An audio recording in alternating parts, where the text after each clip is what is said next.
Hi, everyone, and welcome back to BAM Bible Basics with Amanda. Today, I want to start with Genesis. We are going to do a few episodes, especially on Genesis.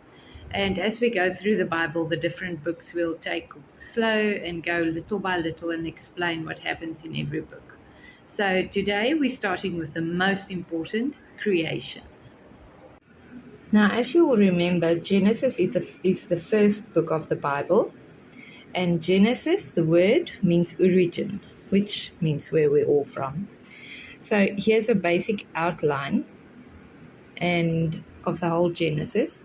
So we will work through it, but like I said, we're starting with creation. Let's start with Genesis 1 verse 1. In the beginning, God created the heavens and the earth. Now the word created there comes from the word bara, which means to form or to fashion, to produce, to create.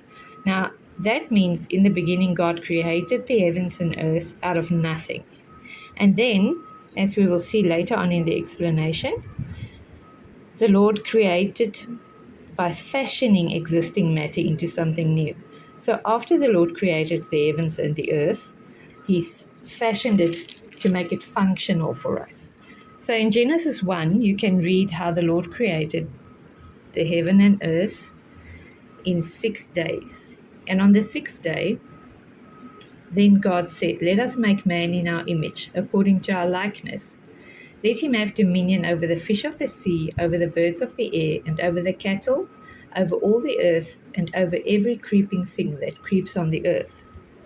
So God created man in his own image. In the image of God, he created him, male and female, he created them. Then God blessed them, and God said to them, "Be fruitful and multiply. Fill the earth and subdue it. Have dominion over the fish of the sea, over the birds of the air, and over every living thing that moves on the earth." Then God saw everything that he had made, and indeed it was very good.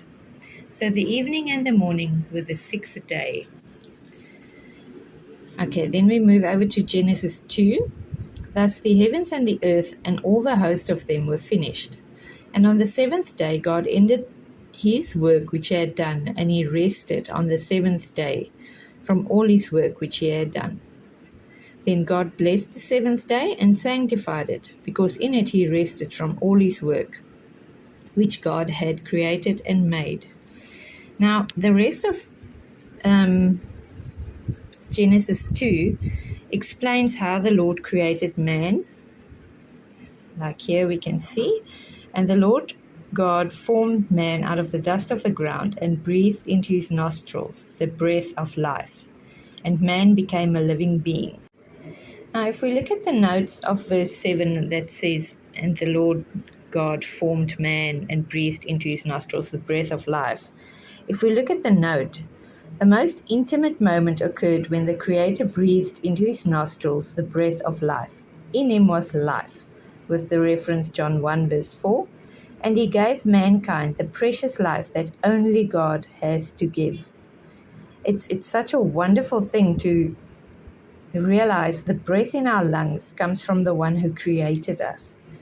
And as long as you're breathing, you have a purpose and you have a reason to live, because the Lord made you, and he wouldn't give you breath if you didn't have a purpose on earth. Now the rest of Genesis 2 is about the Garden of Eden, where Adam and Eve lived. Well, the Lord has explained here how he made Adam, and also in chapter 2 is the creation of Eve. And the Lord God said, "It is not good that man should be alone. I will make him a helper comparable to him." Out of the ground the Lord God formed every beast of the field and every bird of the air, and brought them to Adam to see what he would call them. And whatever Adam called each living creature, that was its name. So Adam gave names to all the cattle, the birds of the air, and to every beast of the field. But for Adam there was not found a helper comparable to him. And the Lord God caused a deep sleep to fall on Adam, and he slept, and he took one of his ribs, closed up the flesh in its place. Then the rib which the Lord God has taken from man, he made into a woman, and he brought her to the man. And Adam said, "This is now bone of my bones, and flesh of my flesh. She shall be called woman, because she was taken out of man. Therefore a man shall leave his father and mother and be joined to his wife, and they shall become one flesh.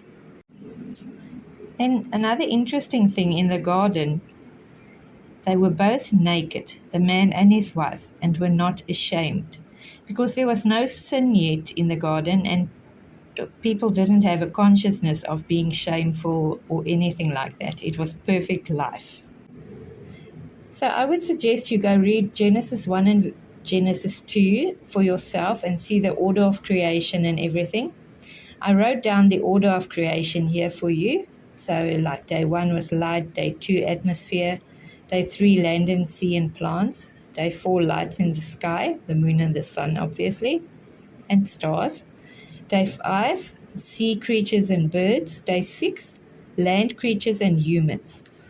But it's worth reading how the Lord made it. And now after every creation here, everything he created, he said it was good. He saw that it was good.